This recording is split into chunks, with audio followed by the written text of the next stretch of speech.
So leo tunapiga watu aliye nyuma ya tatizo lako, matatizo yako. Unashangaa unafungua biashara inaanguka. Umejaribu ndoa inadondoka. Unajaribu sijui kufanya nini, inadondoka. Umejaribu inadondoka. Kuna mtu nyuma ya matatizo yako. Anaweza kuwa ako ndani ya mwili wake, in blood and flesh, na anaweza kuwa rohoni.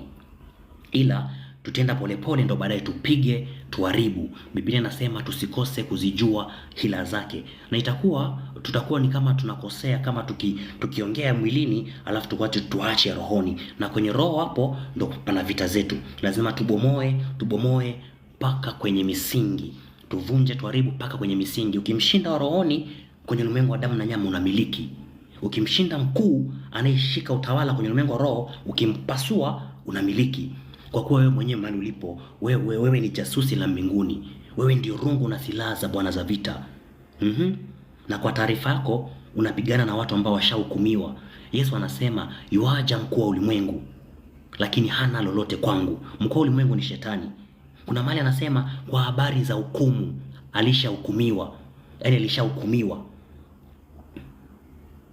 Na wewe ndio unapigana na mtu ambaye ashahukumiwa. Yaani kimsingi umeshawashinda kwa maarifa.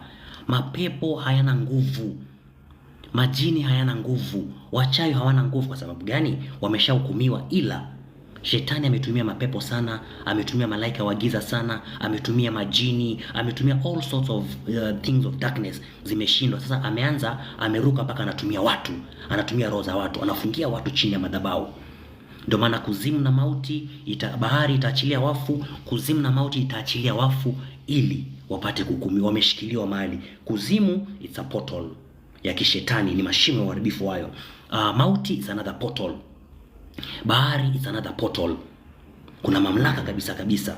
Na sisi tumepewa mamlaka na tumuumbe mtu kwa mfano wetu. Mungu anasema kabisa tumuumbe mtu kwa mfano wetu, yani kwa mfano wa Mungu, kwa mfano wa Baba, kwa mfano wa Mama na kwa mfano wa Roho Mtakatifu. Utatu uliokamilika kabisa.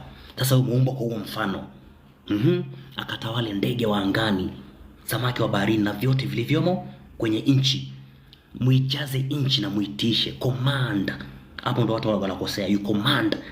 Ndio maana Yesu anashangaa ukimwambia njoo, anakuambia wewe umeumbwa kwa mfano wangu. After all, mimi bado niko ndani yako. Naambia Mungu Baba, shuka Baba, anashuka anaenda wapi? Ako ndani yako.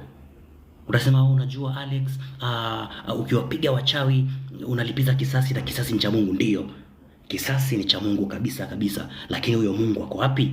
Mungu ako ndani yangu. Mungu ako ndani yangu. Samsoni mwenyewe anamwomba Mungu. Samsoni alikuwa amefungwa, ametobolewa macho, anatumika kufanya nini? Kusaga ngano. Wakamtoa nje mahali fulani wajibudurishe, wafanye sherehe, waburudike pale, jamaa dance pale. Samsoni mwenyewe akamwomba Mungu, akamwambia, ewe Mungu wa Israeli, na kuomba hata sasa unipe nguvu. Hata sasa unipe nguvu nilipize kisasi kwa hawa Wafilisti kwa ajili ya macho yangu. Alipize kisasi. Mungu angetaka si angeangusha lile jengo, lakini alimtumia Samsoni. Hiyo ndio kisasi ya Mungu. Mungu anaona mateso, anasema nimesikia kilio cha watu wangu, nimeona mateso yao, nami nimeshuka ili kuja kufanya nini? Kuwaokoa. Anaongea na Israeli wakiwa wapi? Wakiwa Misri. Alafu baadaye huyu Mungu bado anamfuata nani? Anamfuata Musa. Anamwambia sasa, nenda ukawatoe watu wangu utumwani, ukawatoe. Si Mungu angewabeba awapeleke, ama Mungu aamue kupiga wale watu wa Egypt awapige wote mara moja? Mungu ni roho, anakaa ndani yetu. Ukimfyeka mchawi umefanya kazi ya Mungu kabisa. Ukimponda mchawi umefanya kazi ya Mungu kabisa. Biblia inasema mtu, mwanamke au mwanamume aliye mchawi lazima in bold, in capital letters, lazima auliwe. Atapigwa kwa mawe na damu yake itakuwa juu ya kichwa chake. Kukosa hekima ni kudhani haya mambo yalifanyika kwenye Agano la Kale. Agano la Kale is a reflection of New Testament. Ndio maana Yesu alipokuja alisema ufalme wa Mungu toka siku za Yohana Mbatizaji. Ufalme wa Mungu ulipatikana kwa nguvu, na wenye nguvu waliuteka. wewe sasa ndio mwenye nguvu. Alikuja kutufundisha, yani Yesu alikuja kutuonyesha nyinyi watu, yani you guys you are so important, lakini mmefungwa. Ndio maana Yesu anasema pale, kuna mali imeandikwa kwenye Biblia, nanyi mlikuwa wafu katika dhambi zenu na katika njia zenu na mienendo yenu mliyoifuata, kwa kumfuata mkuu wa anga, yule roho atendaye kazi ndani ya wana wa kuasi. Tulikuwa tumekufa, lakini sasa tukafufuliwa kwa ukombozi wa Yesu Kristo. Sasa sisi ni wapiganaji.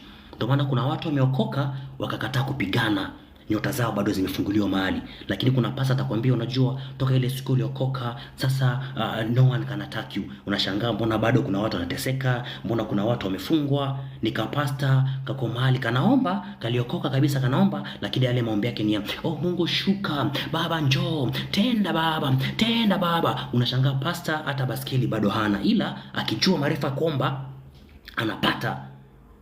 Biblia inasema kabisa, Farao akaachia watu wao waende zake, ambao ni Wanaisraeli, lakini Mungu akawapitisha njia ya mbali. Kwa kuwa alikusudia, aliupitisha njia ya mbali, lakini kulikuwa na njia nyingine ya karibu. Mungu alikusudia moyoni mwake hawa watu wasija wakaona vita wakagairi wakarudi. So kuna njia refu ya kupata, afu kuna njia fupi ya kupata. Mungu mwenyewe ni hodari wa vita. Mungu ni mtu wa vita, jina lake ni Yehova.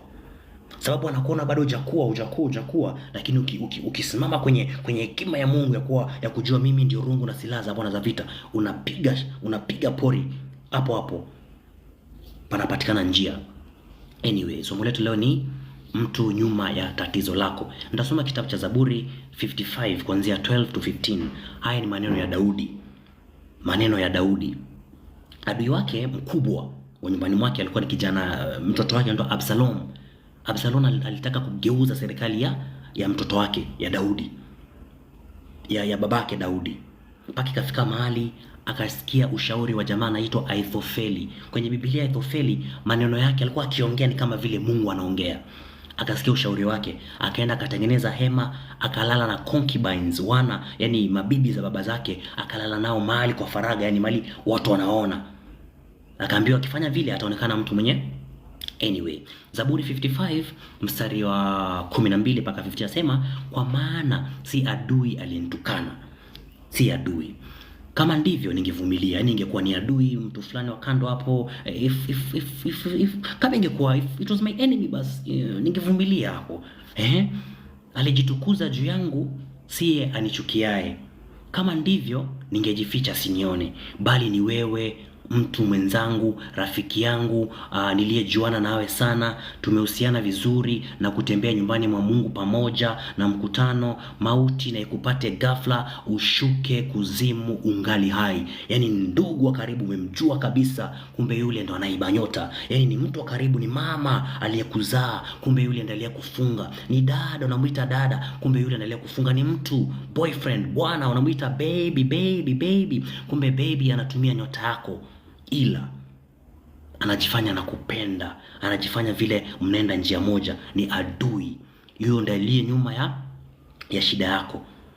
Kuna watu wanasema mimi nimeolewa na mtu fulani. Kuna uwezekano kabisa, aliye na akili nafikiria kwa undani, kuna uwezekano kabisa umeoa mtu kwa jinsi ya damu na nyama, lakini aliye ndani yake ni babu wa kwao, mizimu ya kwao ya ufukara imemjaa. Tumchunge mtu wetu huku, kuna maagano ya ufukara umemwoa. Ama watu wako wa karibu sasa wametoka, ni mchawi. Tumeona hapa Elisha alikuwa nje mwili wake, akamfuata Gehazi. Unapata kuna roho ya mamako, dada ama nyanya ama mtu wa familia mchawi ametoka akaingia kwa mchumba wako, akamvaa. Sijamaa hajaokoka, kumaanisha his doors are just open. Kuna chochote, yani majini yanaweza ingia ndani akatoka, yani kama kigoda, yani kama kiwanja cha wachawi. So wewe you are dating him in blood and flesh, but ndani yake let's assume ni bibi wa ukoo mchawi, analinda familia ya ufukara. So imeanza kuomba, anaanza kukulinda, anakuletea ufukara kupitia bwanako, ila wametoka kwako. Ni mtu wako karibu, lakini akai ndani yako, ameingia ndani ya mume wako. Ni roho. Watu wanakaa ndani ya watu kabisa. Ndio maana Paulo anasema nijapokuwa mbali kimwili, niko karibu nanyi rohoni. Ako vipi rohoni? So kumaanisha huyu kwa kuwa umeanza kuombaomba kidogo, wakakuogopa, wakasema lakini kwa sababu anaomba, wacha tumuingie mume wake. Babu mchawi ambaye alitumia nyota yako akaingia mume wako. Alipoingia mume wako akaanza kukuzuia, ila kwa nje. Mapepo anafanya kazi nje na anafanya kazi ndani. Lazima tujifunze kupiga. Ndio maana Daudi anasema ni wewe ndugu wa karibu, kifo na kikupate ghafla, ushuke pande za shimo za kuzimu, ushuke paka pande za mwisho za shimo. Alafu pia tumefundishwa, unajua hawezi mtu akiwa kwenye roho, tunapiga paka hizo roho, ukizifunga zinafungika kweli kweli. Msimwogope yule aliye na uwezo wa kuharibu mwili, bali mwogope yule aliye na uwezo wa kuharibu mwili na roho. Na aliye na uwezo wa kuharibu mwili na roho ni nani? Ni Mungu. Ambaye ako wapi? Ako ndani yako. Kumaanisha wewe kupitia maneno yako unaweza kupiga roho fulani ukaifuta kwenye ulimwengu wa damu na nyama, na ukaifuta kwenye ulimwengu wa roho. Ndio maana Daudi anasema hapa, ushuke mpaka pande za mwisho za shimo na mauti kupate ghafla.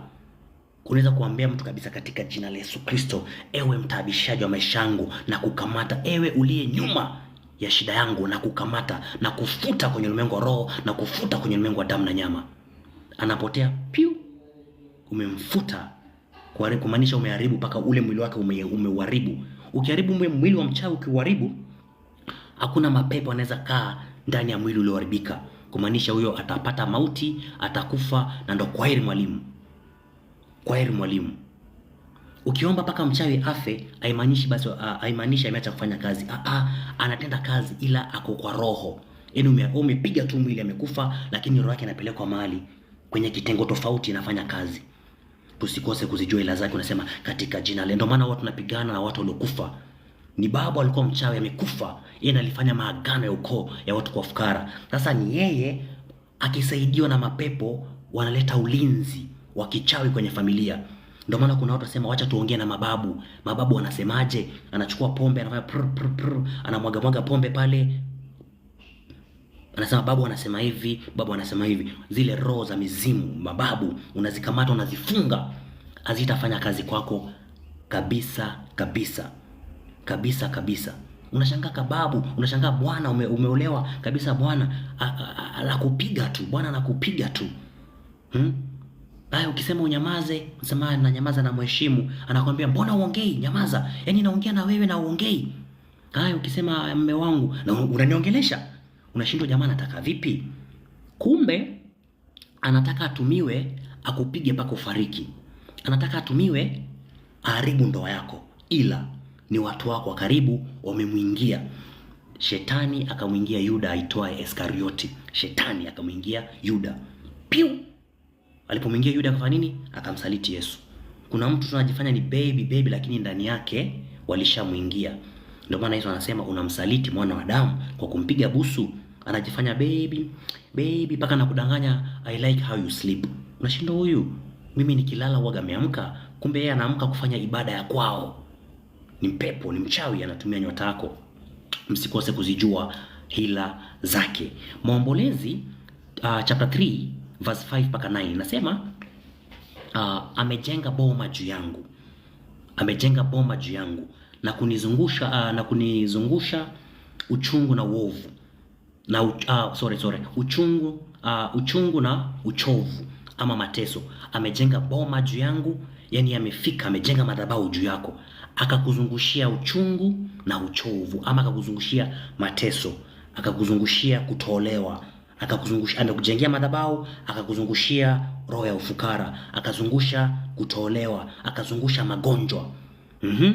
Amenikalisha penye giza. Penye giza nini? Amekuweka mahali. Itoe nafsi yangu kwenye kifungo nipate kukuhimidi. Amekuweka mahali kwenye giza upati, lakini wewe ni nuru. Kumbuka wewe si mwana wa giza, wewe ni mwana wa nuru. Giza likuwezi. Ukijua kuomba, hapo ndio giza inaanza kung'aa. Sasa unasema kwa mamlaka ya mwana kondoo aliyeniweka kwenye giza na mfyeka katika jina la Yesu Kristo. Aliyeniweka kwenye giza ya maisha na mpasua vipande vipande. Unashangaa unaanza kuona mwanga. Unashangaa unaanza kuona mwanga. So amesema amenikalisha penye giza kama watu waliokufa zamani. Unajua kama mtu ukishakufa upelekwa kuzimu, ukishuka pande za mwisho za shimo unahesabiwa kama umekufa. So ameniweka kwenye giza kama mtu aliyekufa. Amenizingira pande zote kwa ukingo nisitoke, akanifunga kwa minyororo. Ni mtu amekufunga kwa minyororo. Nilipolia na kuomba akayazuia maombi yangu. Maombi pia yanazuia. Ukibaki kwa hayo maombi ya Baba, nakuja mbele zako Baba, Mungu shuka, tenda, nangoja rehema za Bwana, Baba, nangoja rehema zako Baba. Utakesha, unangoja rehema na rehema iko ndani yako. Unangoja nini? Ni unaingia vitani sasa, unawabomoa, unawafyeka, unawavunja, unawateketeza, unarudisha. Tumedanganywa, tunangojea baraka za Baba. Baraka za Baba zinapatikana after wewe umepigana. Caleb alingojea miaka 45. Alifika Canaan kama ametulia. Akashangaa, ala, niliambiwa na Musa mtumishi wa Mungu nafaa kumiliki Hebroni. Yoshua akamwambia haya, kwea Hebroni, lakini huko Hebroni kuna manefili, wana wa Anak, majitu wamemiliki majitu. Kuna majitu yamemiliki biashara, kuna majitu yamemiliki afya, kuna majitu kwenye ulimwengu wa roho. Na zile roho zimeingia ndani ya watu. Lazima usibomoe zile. Na usijione wewe ni mtu kadogo. Wewe ni mtu wa maana. Wewe ni mtu uko na nguvu. Haujijui kwa sababu hizi doctrine tumefundishwa. The kind of preaching zenye tunafundishwa kwenye makanisa. Sijui chukua mafuta, kula sakramenti. Umekula sakramenti, sasa hivi umemaliza karibu sakramenti 200, lakini bado anakoroga. Unajua muachie Mungu. Wachao wamekuroga sana, muachie Mungu, unajiachia wewe. Kwa taarifa yako unajiachia wewe. Wewe ndio rungu na silaha za Bwana za vita. Wewe ndio rungu na silaha za Bwana za vita. Unaingia vitani, unasema katika jina la Yesu Kristo, ewe mchawi uliyeniroga, ewe mchawi unayetumia nyota yangu na kukamata na kufyeka, kwa mamlaka ya Mwana-Kondoo imeandikwa, aliye mchawi mwanaume au mwanamke lazima tauliwa na kushambulia kwa moto. Hapo hapo umeweka kifungu, hapo hapo umemponda. Umenielewa? Umeweka kifungu hapo hapo, umemponda. Neno la Mungu ni moto lao, na waponda na moto lao, na wateketeza na moto lao. Neno la Mungu ni nyundo inayevunja miamba vipande vipande, kila madhabahu naivunja vipande vipande kwa mamlaka ya Mwana-Kondoo. Umenielewa? Hivyo ndio naomba sasa. Hapa anasema hata nilipolia na kuomba akayazuia maombi yangu. Maombi pia yanazuiwa. Maombi pia yanazuiwa. Maombi unalia, unaomba kabisa, ameanza ile maombi yake ya kulia, analia, amelia sana, kula pia mtoto wako wa pili amelia sana, tu majini yanasikia jina la Yesu, ila kwa mamlaka. Nimewapa mamlaka ya kukanyaga nyoka na inge na kazi zote za ibilisi. So kuna mtu kabisa, kuna mwili, kuna mtu in blood and flesh hivi, na kuna roho ziko ndani yake. Na pia kuna watu hawana miili, wako rohoni, ni watu kabisa, ni watu wanakuinda, wanaona nyota yako, wanakuinda, wanakufunga, wanakuzuia. Wale ndo wakala wa kuzimu, wale ndo makuhani, wale ndo wafalme. Unasikia utapigana na wafalme pia baadhi yao ni wale. Unafaa unawapiga, unafaa unawapasua, unaacha kula sakramenti, unaingia kwenye vita. Unaacha kupatiwa maji ya upako, mayai ya upako. Unaacha kupatiwa mafuta, umejipaka mafuta, unaambiwa ni olive oil, lakini mafuta fulani si olive oil. Ukipaka mafuta ile, kuna kapepo kana kuingia polepole pale, unaanza kuwa mdhaifu. Ulikuwa unaomba sana, unashangaa, unadidimia. Umepaka mafuta, ukapatiwa yai, ukapatiwa chumvi, utachafua nyumba bure. Ingia kwenye maombi, mapepo anasikia tu jina la Yesu na damu ya Mwana-Kondoo, nao wakamshinda kwa damu ya Mwana-Kondoo na neno la ushuhuda wao. Hata wakupenda maisha hadi kufa, unasema katika jina la Yesu Kristo, kwa damu ya Mwana-Kondoo na washambulia yule anayezuia maombi yangu, na mshambulia kwa mamlaka ya Mwana-Kondoo. Ndio maana kuna maombi ya kuombea maombi. Ukimaliza kuomba, yale maombi yako sasa unaigeuza na kuwa moto. Yanazuiwa, ama majibu ya maombi pia yanazuiwa, yanafika kwa kuchelewa, ila yanazuiwa. Kuna wakuu wako kwenye ulimwengu wa roho. Gabrieli anamwambiaje Danieli? Tangu siku ya kwanza ulipoanza kuomba, majibu yako yalitolewa, lakini alikuja mkuu wa Uajemi, the prince of Persia, akanizuia kwa muda wa miaka ngapi? Kwa muda wa siku ngapi? 21 alizuia, mpaka akaja Mikaeli, mkuu wa watu wa Mungu wa mbele, akapigane naye. Na akitoka yule mkuu wa Uajemi, anakuja mkuu wa Ugiriki. Maeneo yanalindwa, maeneo yana nini, yanalindwa. Kuna mkuu kabisa wa Nairobi anazuia maombi. Kuna mkuu kabisa wa ukoo anakuzuia usipate. Kuna mkuu, na huyo mkuu anaweza kaa ndani ya watu. Ezekiel 28 mstari wa 11 inasema, utamfanyia maombolezi mfalme wa Tiro. Ni mfalme, mfalme alikuwa anapiga sana watu maskini na alikuwa na kiburi. Anaambia utamfanyia maombolezi huyu mfalme wa Tiro, umwambie ameweka kikomo kwenye muhuri. Amejaa hekima. Unashangaa mfalme amejaa hekima na utakatifu wa ubora. Mfalme kabisa wa Tiro anafanyiwa maombolezi. Mwambie ulikuwa Edeni, katika shamba ya Bwana. Unashindwa, huyu mfalme alikuwa Edeni vipi? Si mfalme kwa damu na nyama, mwili wake umetumiwa na shetani, shetani akaingia ndani yake. Ulikuwa umekamilika, kila jiwe lenye thamani lilikuwa kifuniko chako. Anamwambia hivyo. Ulipambwa kwa yakuti, samati, kwa zabarajadi. Mungu anaanza kumwambia hivyo. Umepambwa kwa dhahabu, kwa shonabu, kwa zabarajadi, kwa kitani safi. Amepambwa. Unashangaa kwani si ni mfalme tu? Kilicho ndani yake sasa ndio kimemwingia. So unapata kuna babu, nyanya alikufa kitambo, alikuwa mchawi, ameingia ndani ya mtu ya anti kabisa, ameingia ndani yake. Huyo ndio kiti wa familia, kiti wa familia. Ndio maana ulipoanza kufyeka, kuvunja, alikupigia simu. Ama kama kupigia simu, uliwaona kwenye ulimwengu wa roho, uliwaona wale ndio wanazuia maombi yako, wale ndio wamefunga, wameweka ulinzi, asipatikane mtu hapa tajiri, asipatikane mtu hapa kuolewa, asipatikane mtu. Lazima ubomoe yule mkuu, lazima umfyeke. Yeye pia ni mtu, anazuia, ila kwenye ulimwengu wa roho umpige, na ule mwili wake pia uharibu. Lazima ulete kuwe na tofauti kati yako na wana wa kuasi. Kuna watu wanatumia nyota za watu kupata utajiri. Watu wanatumia nyota za watu kupata utajiri. Kumbuka, cha mtu huliwa na watu, na Mungu analipiza kisasi kupitia watu.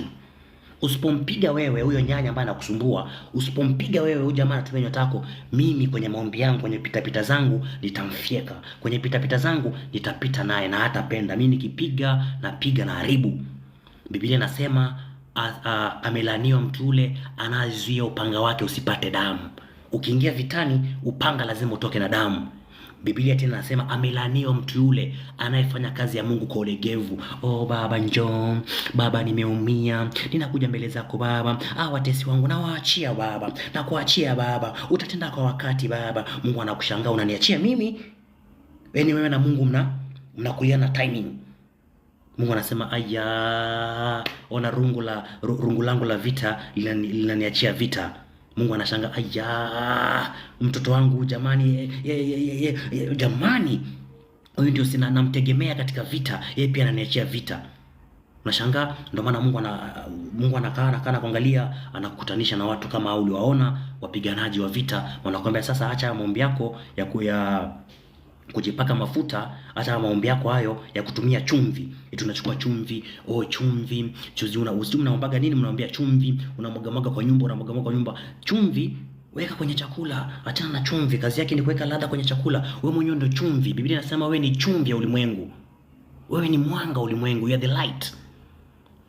Sasa wewe pia unatumia chumvi. Chumvi anatumia chumvi. Hapo inakuwa tena mambo kunakuwa na vitu vya kutatanisha kidogo. So nataka nionyeshe vile pia mahusiano yanaweza tumika. Ukisoma kitabu cha Samueli wa kwanza 18, chapter 18 verse 21 inasema, Sauli akawaza, nitampa Daudi binti yangu. Sauli anamwambia, Sauli alikuwa anataka Daudi akufe. Daudi alikuwa ashaambiwa ashakuwa anointed, atakuwa king. Alikuwa anataka akufe. Sasa Sauli akawaza, nitafanya nini hapa? Ashapiga Goliathi pale na nataka amesifiwa na watu sana. Watu washaimba pale, Daudi ameangusha makumi elfu na maelfu wa Sauli. Sauli akaingiwa na wivu. Ndio maana Biblia inasema palipo na wivu pana machafuko na tendo baya. Ndio maana kuna watu wenye wivu tu. Jamaa akona wivu tu. Kazi yake ni kusema maneno mabaya. Kuna roho zimemjaa. Anaongea tu maneno mabaya. Samueli wa kwanza chapter 18 verse 20 anasema, Sauli akawaza, nitampa Daudi binti yangu ili apate kuwa mtego kwake, ili mkono wa Filisti upate kuwa juu yake. Unaletoka mtu girlfriend, bibi unampenda, tena unampata kwenye kanisa. Shetani by the way anapenda kuwa mahali kwenye kanisa ambazo hakuna vita, hakuna kubomoa sana, ama mahali pia kuna kubomoa, anajifix, anaungua lakini anajifix. Unasema bibi yangu nilimpata kwenye kanisa, utakesha. Zichunguzeni kila roho kama zimetoka kwa Mungu, kwa kuwa hata nabii wa uongo ametoka kwenye ulimwengu. Umempata kwenye kanisa, kwenye maombi yako tu unasema kama anaitwa Purity, unasema Purity na kukamata na kufyeka kila roho iliyo ndani yako, na ikamata na ipasua vipande. Anaweza kuwa si Purity. Purity amekuja ni malaika wa giza amevaa mwili, ama Purity amejaliwa amejazwa na roho fulani za wana wa kuasi. Umekuja pale umefungishwa ndoa, unampenda. Amekuja pale unasema mimi napenda wasichana weupe, warefu kidogo, wako na shingo upande, macho nayo gololi, macho yao nayo eyelashes kubwa hivi, kama ni kubwa sana kama uteo, na wapenda sana wale wasichana. Ameletwa hivyo ulivyomtaka wewe, amekuja pale umempenda. Kumbe haujamchunguza rohoni. Haya, unanasa kwenye mtego. Anakuwa kitanzi kwenye maisha yako. Uliyempenda anatumika kukuangamiza wewe. Mnaoana hivi, unashangaa baby anakuletea mambo ambayo sio, nyota imeenda, wewe pesa zimepotea, kazi umefutwa, alafu anakuacha. Umeenda kufanya kazi Uarabuni, umejitahidi umeenda kufanya kazi Uarabuni, baby huko naye ana jamaa wake pale mahali, amepata mtoto naye anafanana kama wewe. Kumbe babu wa familia aliingia ndani yake, wakafanya mambo. Ametoka na masikio kama yako, nadhani mtoto wangu, lakini ukipiga hesabu zile siku ulikuwa Kenya na zile siku ulikuwa Uarabuni, kuna kampango, kuna mwezi hapo umepita, kuna mwezi umepita, ila katoto kashakuja, unasema bado nampenda baby. So Sauli akasema moyoni mwake, nitampa binti yangu awe kama mtego. Watu akatuma watu kabisa, nini mkamwambia Daudi, mfalme amesema atampatia binti yake, lakini nataka govi ya Wafilisti 100. Govi ni ile ngozi ya mbele ya ucho wanaume, aende alete 100. Ikampendeza Daudi. Daudi ni mtu wa vita. Akasema mimi nimetoka kwenye familia maskini, iwaje mimi napatiwa binti? Lakini alipoambiwa sasa ile mahari yako itakuwa govi za Wafilisti, akasema sawa. Akakusanya watu wake, Daudi akaenda akapiga, akawakata na kitambo, kwa kuna sindano za ganzi. Ni jamaa jitu, Wafilisti walikuwa wakubwa. Anakatwa haya analia, govi ya kwanza, ya pili, ya tatu, mpaka zikafika 200. Alileta magovi 200 akazileta kwa mfalme. Ndio hizi sasa, hii ndio mahari yangu. Na sisi pia, sisi ni wafalme wewe kwenye ulimwengu roho. Sisi tukati magovi, tunawapasua. Usiende ukangojea baby akalala ukachukua kisu. Utakuwa umekeuka sheria za rohoni. Tunawapiga kwenye ulimwengu roho. Tukisema tunawapiga ni kwenye ulimwengu roho. Usingoje baby akalala ukachukua, utaenda jela. Utaenda jela. Mwanadamu amekuja na ametupa akili. So Daudi akaenda akakuja na govi 200. Ametumwa 100, lakini cha msingi ilikuwa ameletewa mke awe kama mtego. Ikwe kama mtego. So unaweza kuwa unaolewa na mtu lakini ni mtego wa kuangamiza maisha yako. Unanielewa? Ni mtego wa kuangamiza maisha yako. Ulikuwa unafanya kazi, ulikuwa na biashara, amekwambia sasa kaa nyumbani, unajua wewe ni baby, kaa nyumbani na kupenda, umepata mtoto wa kwanza, mtoto wa pili, umeacha kazi, umesoma, umeacha kazi, kajamaa kameenda kakaoa mali fulani, kumbe kakaona bibi. Unakuja kujua baadaye kumbe anakuaga na watoto wengine tena wakubwa kuliko wako. Unashangaa, aya, maneno gani? Ama amekuja kwako, kumbe kuna mapepo ndani yake, kuna majini, kuna wafalme. Ananyonya tu nyota yako polepole, ananyonya nyota, kwa kuwa ulianguka. Lakini mwenye haki wa Mungu akianguka mara 7 anainuka tena. Ndio alishakufanyia mtego, ndio amekuwekea mtego. Kama vile Daudi alikuwa mtego, Mungu anasema atatulinda na mtego ya windaji na ile tauni inayoharibu. Amekuweka mtego, ikakunasa, unainuka tena. Yani hakuna kukuharibu wewe. Umecheleweshwa, unaingia vitani. Unatoka kwenye maombi ya kulialia. Ndio kulia ni sawa, ndio maana Biblia inasema nitafutieni wanawake wanaoomboleza. Ila unaomboleza vipi? Ukilala the whole day ukilia, hakuna kitu kinafanyika. Lazima useme, na hata kama unalia unasema navunja, naharibu mtesi wangu na kukamata na kupasua na kufyeka. Hivyo ndo unaomba sasa, unamharibu. Kuna mtu nyuma ya matatizo yako yote, kuna mtu. Mungu pia anatumia watu kubariki watu. Usije ukadhani utamuomba Mungu akuletee baraka upate pesa chini ya kitanda, utakesha. Ila atamtumia mtu fulani akuandike kazi, akupatie mshahara wa juu, ule mshahara uchukue uanzishe nao biashara. Atakukutanisha na mtu fulani. Kuna wakati nyota imerudi, lakini nyota inarudi in a funny way. Nyota yako imerudi, lakini lazima ukuwe na hekima ya kujua jinsi ya kutumia mali before mali ikuje. Uko na nyota ya pesa, lakini lazima ukuwe na hekima ya kujua jinsi gani nitatumia pesa. Unaona, ndio maana Biblia inasema kwa hekima mkono wake wa kuume kuna maisha marefu, na mkono wake wa kushoto kuna mali na heshima. Lazima upate hekima. Nyota imerudi, lakini hekima bado umefungwa nafsi. Hekima ni sehemu ya nafsi, bado umefungwa. Ila nyota imerudi ya pesa, bado umefungwa. Lazima tuvunje vifungo vyote vya rohoni, nafsi na mwili, tupasue vipande. Amekuwekea mtego ya mauti, itampata yeye. Amekuwekea kifo, kitampata wewe. After all, hautokufa wewe, bali utaishi, ili usimulie matendo mema ambaye Mungu amefanya nini? Amekuandalia. Matendo ya Mitume chapter 23 verse 12. Nataka nionyeshe vile watu ndio wanaotesa watu na watu ndio wanabariki watu. Matendo ya Mitume 23 verse 12 inasema palipopambazuka Wayahudi wakafanya mapatano. Walikusanyika Wayahudi, walikuwa ni Wayahudi 40 walikusanyika, wakafanya mapatano, wakajifunga kwa kiapo kwamba hawatakula wala hawatakunywa mpaka watakapomuua Paulo. Watu wamepanga kabisa mpaka ile siku atamuua Paulo. Ni watu Wayahudi, Paulo ni Myahudi, hao watu ni Wayahudi. Ndio maana Kora, Dotan na Abiram kabisa Walawi walifanya walikuwa na mpinga Musa, lakini unajua kilichowapata? Ardhi ilifungua kinywa ikawameza wangali hai. Ndio maana Daudi anasema adui ashuke kuzimu angali hai. Hao ni watu wamejifunga kwa kiapo. Imagine kuna wachawi wa ukoo wamekusanyika pamoja na mizimu ya familia. Wamesema kabisa huyu mtu fulani hataolewa, hapaolewe mtu hapa. Akiolewa tu baraka yake inafunguka. Yule mume ambaye anapatana naye, huyo mume atakuwa na baraka sana kwa maisha yake. Watoto wake, watoto wakizaa watoto wako watoto baraka. Ndio maana sasa ulipata kama mume kalevi. Jamaa kanapiga mtindi mbaya sana, kanapiga pombe ya mnazi mpaka kakisweat ni mnazi unanuka tu. Lakini unasema bado nampenda baby, nampenda. Umefungwa, umeletewa kitu. Palitokea mtu aliyetumwa na Mungu, jina lake ni Yohana. Shetani pia anatuma watu wake. Ulipata bibi, umepata bibi sasa, lakini bibi hatari, ni moto.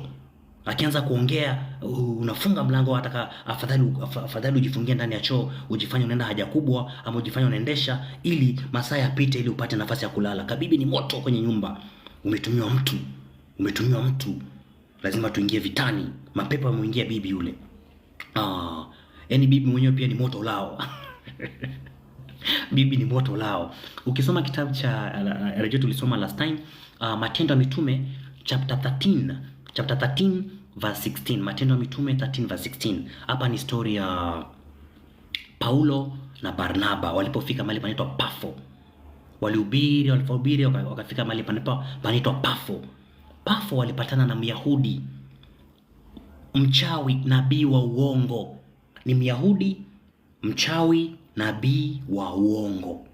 Umeelewa? Alikuwa rafiki ya Sergio Liwali.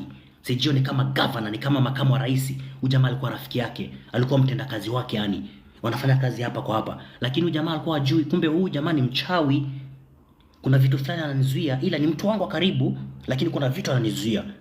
Kuna rafiki yako tu wa karibu, wewe hujui ni mchawi, ila ni mchawi. Na labda pia hajui ni mchawi, lakini ndani yake kuna roho imeingia ili akae karibu na wewe akuzuie.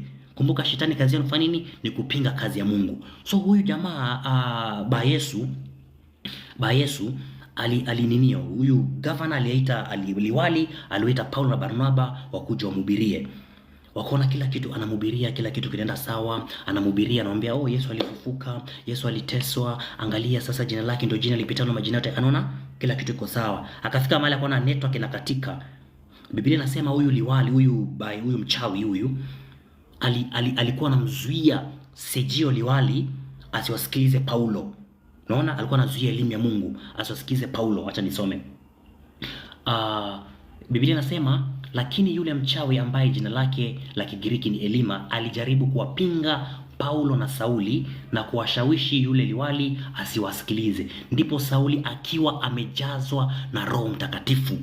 Sauli akiwa amejazwa na Roho Mtakatifu, kama vile umejazwa na Roho Mtakatifu unaingia kwenye vita.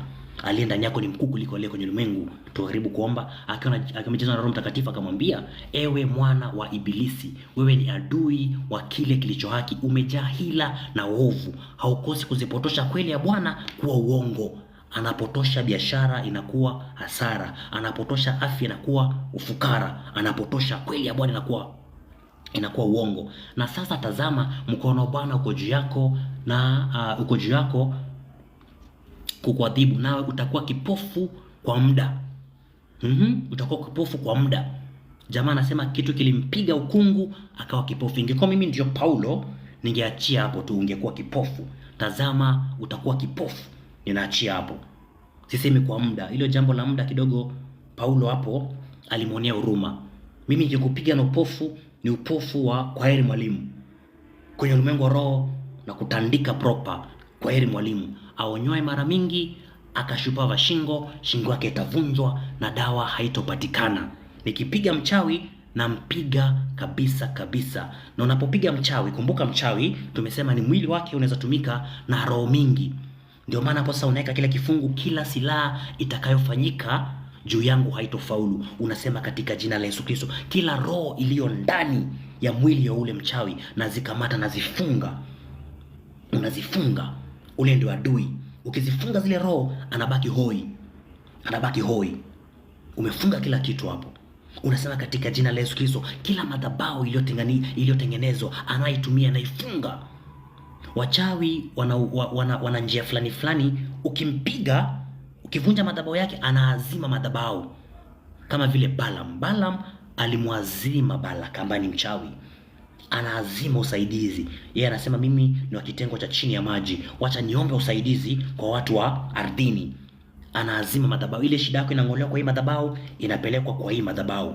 Shida yako bado inaendelea kuwa. Ndio maana Mungu akaangalia akasema, wacha nisemeni kila silaha na yaweza mambo yote katika yule anitiaye nguvu. Mambo yote. Unakusanya, unazifunga. Ndio maana unajifunza kusema kila mara ukiomba unasema kila katika jina la Yesu Kristo, kila mchawi na mkamata mfyeka, kila madhabahu nazikamata nazivunja, kila kafara nazikamata naziharibu kwa mamlaka ya tamaa na kondo, kila mtaabishaji na mkamata na mpasua. Unajifunza kutumia kila. Na ukipiga upofu unasema katika jina la Yesu, na kupiga upofu alafu unaachia hapo. Useme na kupiga upofu kama Paulo. Ya Paulo ni ya muda. Mimi yangu nataka iende sana. Awaye kupanga atakufa kupanga. So kuna mtu nyuma ya shida zako, alafu ndani ya mtu kuna roho. Ni mtu, alafu kuna roho za watu, ama kuna mapepo, kuna majini, kuna jini makata, kuna jini mahaba. Kuna ndoa za watu wengine ni ndoa zimefundishwa na watu ila ndani ya watu. Huyo mtu anaweza kuwa ako ndani ya mke wako, huyo mtu anaweza kuwa kwa wapi? Ndani ya mume wako. Huyo mtu anaweza kuwa wapi? Ameingia ndani ya mtoto wako. Huyo mtu anaweza kuwa ameingia ndani ya wanyama. Kila kiumbe kinakusudia kwa shauku kuu kufunuliwa kwa wana wa Mungu, maana vilitiishwa kwa ubatili wa ule mwovu, si kwa kupenda kwao, bali ni kwa yule aliyezitiisha. Aliyezitiisha ni Shetani, amezitiisha. Unaona tu wanyama zimetiishwa. Paka hapendi kupigwa, paka hapendi kutumiwa na wachawi, lakini imetiishwa. Mijusi haipende kutumiwa na wachawi kama monitoring spirit, lakini imetiishwa, inatumiwa. Zinasubiria kwa shauku kuu. So unaweza kuwa na kapaka, lakini kapaka kanatumiwa, kameingia ndani. Kale kapaka kafika, kumbe kale kapaka kanaweza kuwa ni kamtu. Kakifika usiku unasema I've just had a sleep paralysis. Kumbe yule paka ulikuwa unafanya mapenzi na paka. Kale kapaka kakavaa umbo. Na unakapatia chakula. Kila siku unapatia chakula, unasema pus pus pus, miau miau miau, na kanasema miau, kanakuja kana brush miguu yako, kumbe ni kajini, kumbe ni kapepo, kumbe ni kachawi, kumbe ni mtu.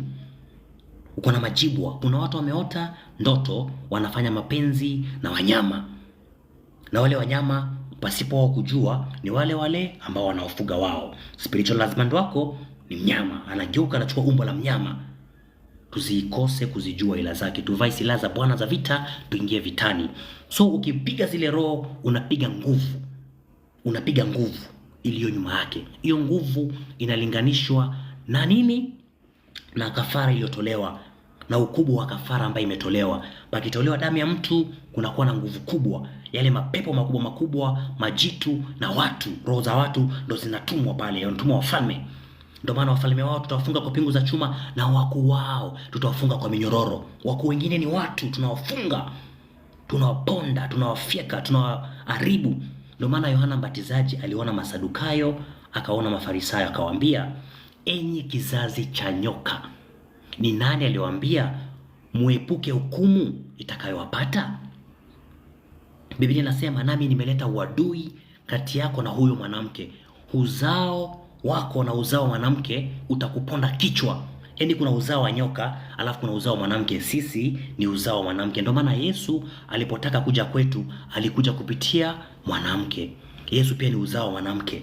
Tulimjua kwa jinsi ya mwili, lakini sasa tunamjua kwa jinsi ya roho. Alikuwa ni roho, akashuka kwetu kwa jinsi ya mwili. Ni neno likashuka likavaa mwili, ili kuja kwa uzao wa mwanamke, ambao ndio ulistahili kumponda shetani kichwa. Sisi ndio uzao wa mwanamke, tunawaponda vichwa vipande. Majini hayana mamlaka juu yako.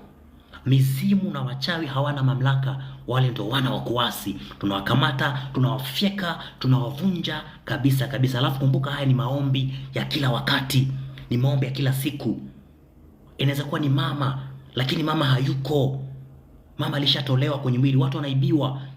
Unatolewa kwenye mwili, unafungiwa mahali fulani, panaletwa kitu. Unashanga mama, na watu wanaweza ibiwa hata wakiwa wadogo. Kama mtu ni kadogo tu hivi, katoto kalishaibiwa kitambo. Nadhani Yesu alikuwa anafikirini mpaka akiita watu wana wa ibilisi, mpaka akimuita Herode mbweha. Alikuwa anajua kwenye ulimwengu roho, hawa ni watu mnawaona, ila si watu. Ni uzao wa nyoka, unauona ni uzao wa nyoka, ila si watu. Manefili ukiwaangalia unadhani ni watu, ila ni manefili. Baba zao ni malaika, ni roho ambao walivaa mwili, lakini wanatembea kama watu. Unadhani tu baby ni mtu. Hebu ingia kwenye maombi, utashangaa amepotea ghafla. Ingia kwenye maombi, utashangaa amekata waya ghafla. Utashangaa yule ambao uliyempenda ndiye ameanza kukunyonga usiku. Yule ambao umempenda ndiye ameanza kukupiga ghafla, umeanza kumfyeka, umeanza kumpasua. Unaingia kwenye mamlaka. Kuna watu uko kwenye ndoa, lakini ile ndoa haikupasa kuwa yako. Kwa mfano, bibi ya Nabali mpaka Nabali alikuwa ni, Biblia inasema alikuwa ni mtu mpumbavu, ila alikuwa amemoa Abigaili baadaye, kumbe alikuwa amekusudia kuolewa na mfalme, lakini alikuwa ameolewa na mtu. Kuna mtu tu kabisa amekuoa na amekuja kwa damu na nyama, anakuita baby, anakupenda, na kwa bahati mbaya umefungwa nafsi. Kile ukipata pesa unamtumia. Wewe ni msichana lakini unafanya kazi sana, lakini akilia tu wewe uko na baby. Ama kama ni mwanaume, baby akilia tu ushamninio, kumbe amekuja pale kukuangamiza. Ndio maana unaweza kuwa na watoto watatu na wale watoto watatu sio wako. Alipata watoto kupitia ndoto. Alidhani ni ndoto, ako na spiritual spouse, kumbe ashafanya mapenzi na mchawi. Mchawi anaweza kuja kwako, akaingia mlango, akafungua mlango na akaingia. Ukienda kupima DNA, watoto sio wako. Ama wakaingia ndani ya mwanamume akatumika kuleta watoto, wale watoto wakachukuliwa wakiwa wadogo, zile roho zao zikafungwa, kukakuwa na soul swapping, ikaswapia Mambo ni mengi kwenye ulimwengu wa roho. Nataka tuingie kwenye vita.